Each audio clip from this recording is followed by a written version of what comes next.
Ne ferme pas cette vidéo, car ce que tu vas entendre pourrait changer la façon dont tu vois la vie. As-tu déjà été traité comme si tu ne comptais pas? As-tu déjà senti ton âme se briser, alors que ceux qui devraient t'aimer te rejettent sans pitié?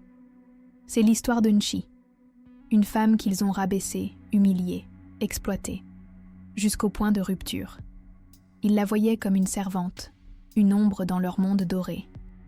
Mais derrière cette façade de silence, brûlait le feu sacré de la résilience féminine. Car parfois, c'est lorsque l'on est poussé au plus profond des ténèbres que l'on découvre la lumière en soi. Dans cette vidéo bouleversante, tu découvriras comment la trahison féminine a mené à un despertar spirituel après la douleur. Comment Nchi, brisée par l'humiliation, a transformé ses blessures en pouvoir. Et comment la vie, dans son ironie divine, a retourné le destin en sa faveur. Ici, sur cette chaîne, nous révélons chaque semaine des récits cachés, des vérités spirituelles et des secrets sur la force spirituelle des femmes brisées. Beaucoup regardent sans s'abonner, mais celles qui osent rester jusqu'à la fin ne sont plus jamais les mêmes. Alors, abonne-toi maintenant, active la cloche et prépare-toi, car ce que tu vas voir peut résonner dans ton âme plus que tu ne l'imagines. Prête à marcher entre l'obscurité et la lumière? Regarde jusqu'au bout. Tu comprendras pourquoi certaines chutes ne sont que le début du renouveau. Il y a des histoires qui ne commencent pas avec des éclats de rire ou des promesses dorées. Non. Certaines naissent dans le silence étouffant de l'indifférence, là où les âmes s'effacent doucement, à peine remarquées. Nchi était de celle-là. Une jeune femme à la douceur infinie, mais souvent traitée comme une ombre parmi sa propre famille. On ne l'écoutait pas vraiment, on ne la voyait pas vraiment. Elle était juste là, présente, sans être accueillie, comme un meuble, comme une servante silencieuse dont la seule mission semblait être de rendre la vie des autres plus légère. La trahison féminine, hélas, commence parfois sous la forme la plus insidieuse, l'indifférence. Dès l'enfance, Nchi avait appris à ne pas faire de vagues. Son regard pourtant trahissait des rêves tus. Chaque fois qu'elle préparait le repas pour ses frères et sœurs bruyants, chaque fois qu'elle nettoyait derrière eux sans un merci, une partie d'elle s'effritait. Pourtant, elle restait droite. Pourquoi? Parce que son cœur croyait encore en l'amour familial, en ces liens sacrés que l'on pense indestructibles.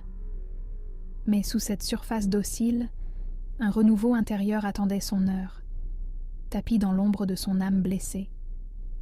Ce n'était pas seulement la douleur d'être exploitée. C'était le poids quotidien de l'humiliation silencieuse. Pendant que ses frères et sœurs profitèrent de la vie, riaient bruyamment, sortaient en voyage, Nchi, elle, pliait des vêtements, faisait les courses, portait les lourdes charges du foyer.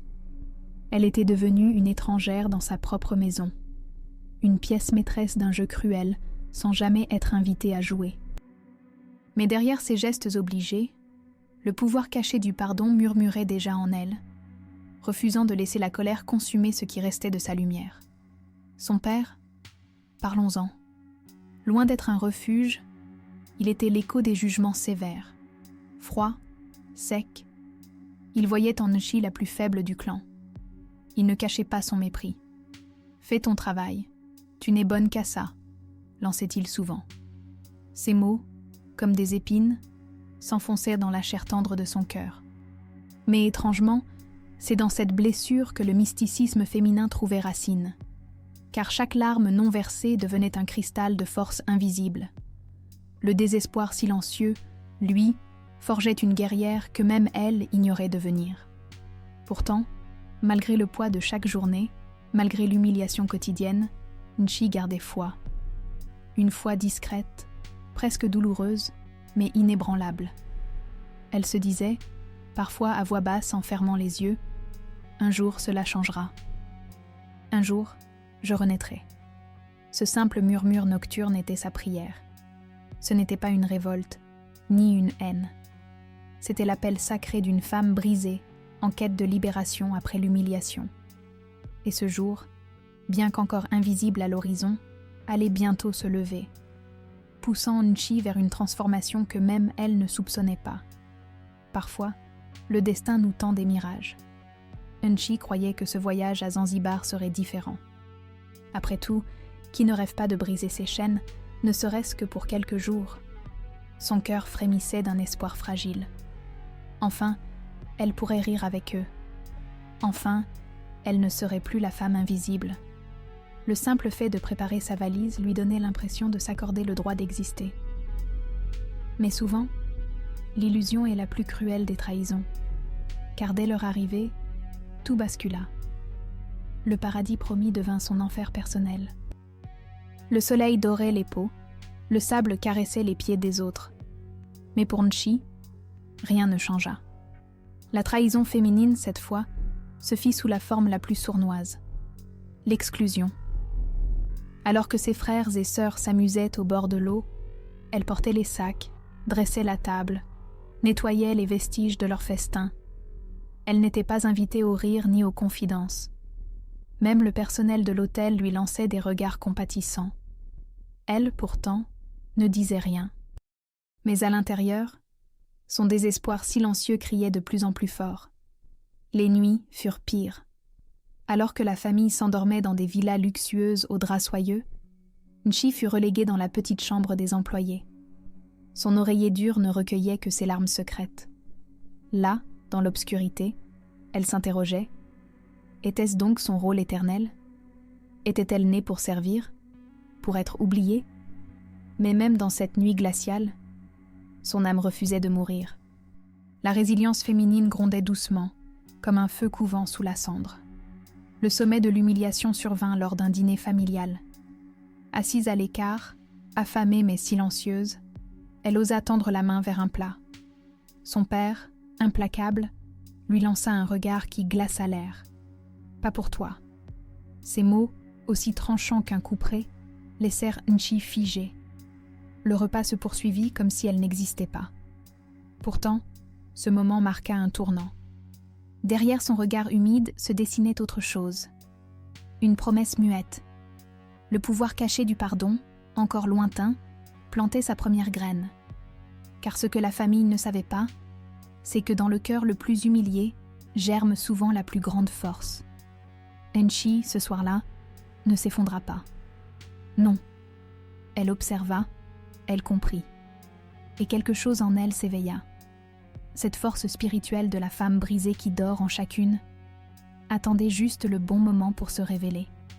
Ce moment approchait, à grands pas. Et Zanzibar ne serait que le prélude d'un renouveau qu'aucun d'eux ne pouvait imaginer. Il y a des nuits où l'univers lui-même semble retenir son souffle, comme si quelque chose d'invisible allait bouleverser le cours du destin. Pour Nchi, cette nuit-là fut différente. Allongée sur le lit raide du personnel, encore imprégnée des humiliations du jour, elle priait en silence. Ses larmes devenaient des offrandes, ses soupirs, des prières muettes. Elle ne demandait plus d'amour, juste d'être reconnue. Et c'est souvent lorsque tout semble mort que le renouveau intérieur frappe à la porte de l'âme. Le téléphone vibra doucement sur la table bancale. D'abord, elle crut à une erreur. Qui appellerait une femme si souvent ignorée? Pourtant, cette voix à l'autre bout du fil ne portait ni jugement, ni condescendance. C'était l'avocat de sa grand-mère disparue. D'une voix claire, il révéla ce que même les étoiles semblaient regarder secret. Nchi était l'héritière unique d'une fortune cachée. Des propriétés, des terres, de l'argent, un héritage que sa famille avait tenté d'effacer dans l'ombre de leur mépris. La trahison féminine, une fois de plus, venait de se révéler dans sa forme la plus calculée. Le choc fut indescriptible. Comment digérer l'idée que ceux que l'on aime aient comploté dans le silence pour vous voler ce qui vous revenait? Nchi sentit son cœur osciller entre rage et tristesse. Pourtant, une voix intérieure, douce mais ferme, lui rappela que ce n'était pas le moment de se venger. Non, c'était l'heure du despertar spirituel après la douleur. L'heure de se lever non pas pour écraser, mais pour revendiquer, pour exister. Le téléphone tremblait entre ses doigts. Mais sa voix, elle, était redevenue solide. Cet appel n'était pas seulement juridique, c'était un appel sacré. L'univers venait de briser ses chaînes invisibles. Elle sentit, pour la première fois depuis des années, que le contrôle lui appartenait. La liberté après l'humiliation était là, à portée de main. Il suffisait maintenant de décider comment l'utiliser.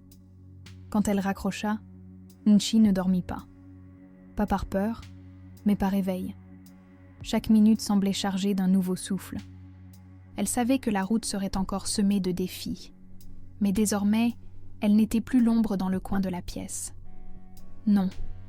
Elle devenait l'héritière non seulement d'une fortune matérielle, mais aussi d'un mysticisme féminin ancestral, celui de la femme qui renaît après avoir été brisée. Le matin suivant n'était pas un matin comme les autres. Nchi se leva avec une étrange tranquillité. Ce n'était plus la femme soumise qui préparait silencieusement les petits déjeuners. Non. C'était une âme éveillée, une reine silencieuse prête à réclamer son trône. Ses pas vers la salle à manger résonnaient comme un chant ancien de justice. La force spirituelle de la femme brisée s'incarnait dans chacun de ses gestes, même les plus discrets. La famille, insouciante, riait autour d'un festin qu'elle avait préparé. Comme toujours, elle était censée servir, se taire, disparaître. Mais cette fois, elle s'assit. Le silence tomba brutalement. Tous les regards se tournèrent vers elle, méprisants, surpris, incrédules. Mais Nchi n'était plus la même. Ses yeux brillaient d'une lueur que personne n'avait jamais vue. C'était le regard de celle qui a découvert la vérité cachée derrière la trahison féminine et familiale. Elle posa doucement les papiers sur la table. « Vous avez tenté de m'effacer », dit-elle d'une voix calme, presque tendre. Mais derrière cette douceur se cachait une tempête. Les visages se décomposèrent instantanément. Le père, la belle-mère, les frères et sœurs, tous comprirent que le masque était tombé. Les excuses fusèrent, maladroites, désespérées. Mais Nchi ne vacilla pas. Elle connaissait désormais le pouvoir du pardon caché. Mais ce n'était pas encore le moment de l'offrir. Le plus grand pouvoir réside dans la retenue. Elle ne cria pas. Elle n'humilia pas. Elle exposa simplement la vérité, laissant à chacun le soin de goûter l'amertume de ses propres actes. Cette confrontation n'était pas pour se venger, mais pour se libérer. C'était le moment sacré où la transformation par la douleur devenait visible, palpable. Nchi se leva lentement, regarda chacun dans les yeux et prononça ces mots qui sonnaient comme une sentence divine. « Je coupe les ponts. Ce que j'ai hérité n'est pas pour ceux qui ont tenté de me détruire. » Elle quitta la pièce, laissant derrière elle non pas une femme en colère, mais une femme libre. Chaque pas qu'elle fit ce soir-là la rapprocha d'une version d'elle-même qu'elle n'aurait jamais cru possible. Le mysticisme féminin, souvent forgé dans le feu de l'injustice, brillait désormais en elle. Et tandis qu'elle s'éloignait, elle savait que ce n'était que le début d'une revanche douce et silencieuse. La suite de son voyage allait être encore plus révélatrice. Les jours qui suivirent furent d'un calme presque irréel. Nchi, désormais libérée des chaînes de l'humiliation, n'éprouvait ni haine, ni rancune. Non, ce qu'elle ressentait allait bien au-delà. C'était une renaissance discrète, une reconquête silencieuse de soi. Loin des regards pleins de jugement et des murmures venimeux, elle se tenait debout, lumineuse dans sa solitude choisie. La résilience féminine, longtemps enfouie, émergeait enfin comme une déesse sortant des ténèbres. Elle prit le temps. Pas pour savourer une vengeance amère, mais pour construire. Avec patience et foi, Nchi s'entoura de personnes loyales et sincères.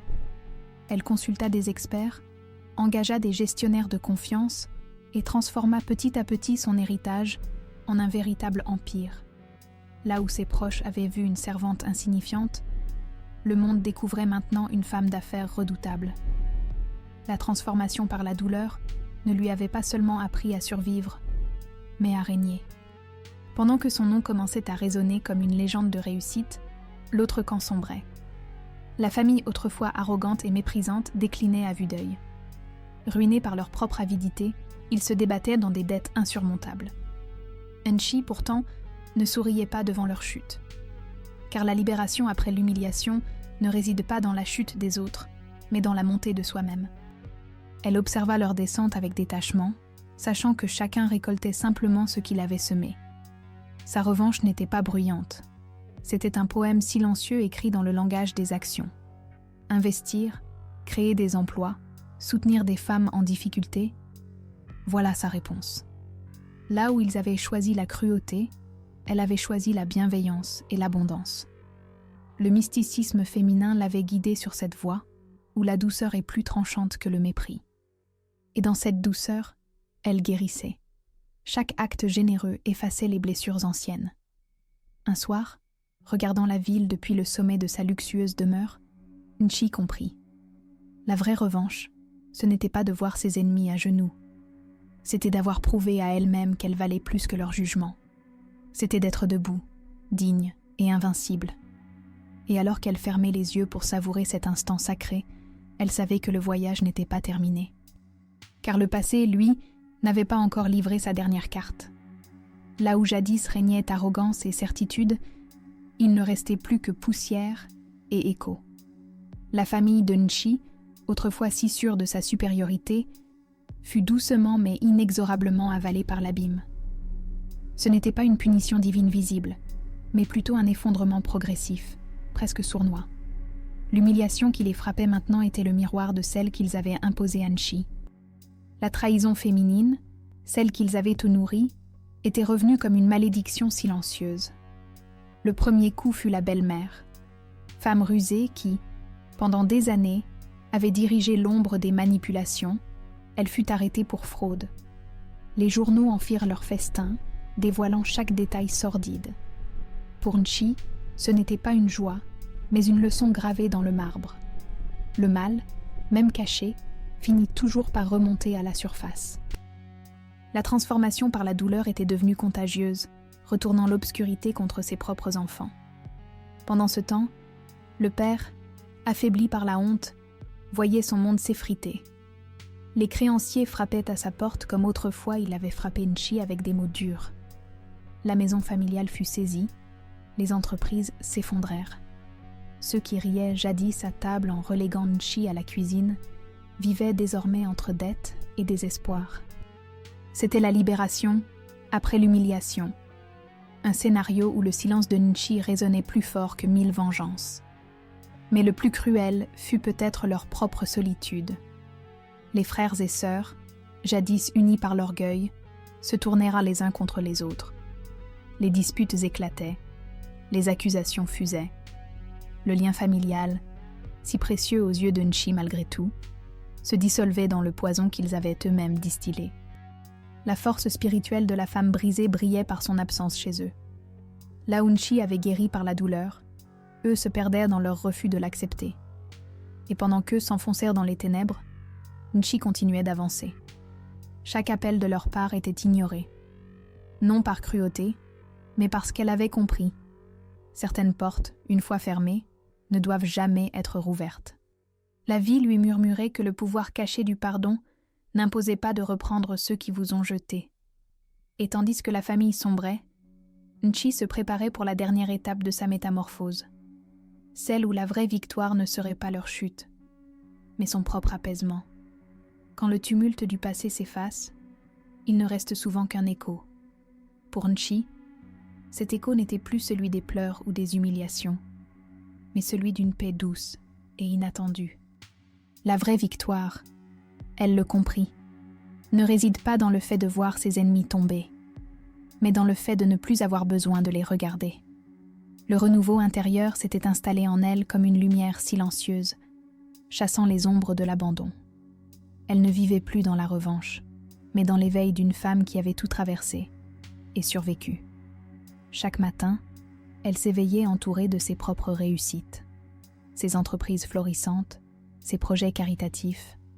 Tout parlait d'une femme qui avait su transformer la douleur en pouvoir. Le mysticisme féminin, jadis caché derrière des larmes muettes, brillait désormais dans ses gestes et ses décisions. Nchi, autrefois reléguée à servir, était devenue la maîtresse de son destin. Et cette souveraineté douce était sa réponse ultime à ceux qui l'avaient méprisée. Pourtant, les fantômes revenaient frapper à sa porte. Le père, brisé, les frères et sœurs, appauvris et perdus, tous tentèrent de réintégrer son monde. Mais Nchi, guidée par la sagesse de ses blessures, sut dire non, pas par vengeance. Non, elle leur offrit le pouvoir du pardon, mais choisit de garder ses distances. Pardonner ne signifie pas oublier, ni même réinviter. Cela signifie se libérer. Et en leur tournant le dos avec amour mais fermeté, elle ferma à jamais le cycle toxique. Le jour où elle fut invitée à donner une conférence sur la résilience féminine, Nchi monta sur scène non comme une victime, mais comme une reine. Son histoire résonna comme un poème de renaissance. Dans la salle, des femmes pleuraient silencieusement. Elles voyaient en elle la promesse qu'après la trahison féminine, il existe un renouveau sacré. Son regard ne portait plus la douleur d'hier, mais l'espoir du lendemain. Elle était la preuve vivante que la force spirituelle de la femme brisée peut illuminer le monde. Et dans la quiétude de ces soirs solitaires, elle souriait doucement. Pas de satisfaction malsaine, mais une gratitude infinie. Car le vrai triomphe n'était pas que la famille ait chuté. Non, le vrai triomphe était qu'elle, Nchi, avait osé se reconstruire. Qu'elle avait préféré l'amour de soi à la haine, la paix à la revanche. Sa vie devenait un chant sacré murmurant à toutes les âmes égarées. Même quand on te traite comme rien, souviens-toi que tu es tout. Et maintenant, regarde-toi. Après avoir écouté le parcours de Nchi, ressens-tu cette vibration dans ton cœur, cette voix silencieuse qui te demande « Et moi, combien de fois ai-je accepté l'inacceptable avant de renaître ?» Dis-moi en commentaire. As-tu déjà été trahi par ceux que tu aimais le plus ? Comment as-tu transformé cette douleur en pouvoir ? Chaque mot que tu partageras peut être la lumière dont une autre femme, quelque part, a désespérément besoin pour se relever. N'oublie pas, ici, nous ne racontons pas seulement des histoires. Nous révélons les secrets de la guérison émotionnelle, nous honorons la résilience féminine et nous guidons celles qui sont prêtes à renaître dans leur pleine puissance. Abonne-toi maintenant et active la cloche. Ne reste pas dans l'ombre. Rejoins la tribu des âmes éveillées. La prochaine vidéo t'attend déjà à l'écran. Elle porte un nouveau message, un rappel mystique pour toutes celles qui marchent encore entre les larmes et la renaissance. Clique, écoute, ressens, avec douceur, feu et mystère, cicatrice de l'âme,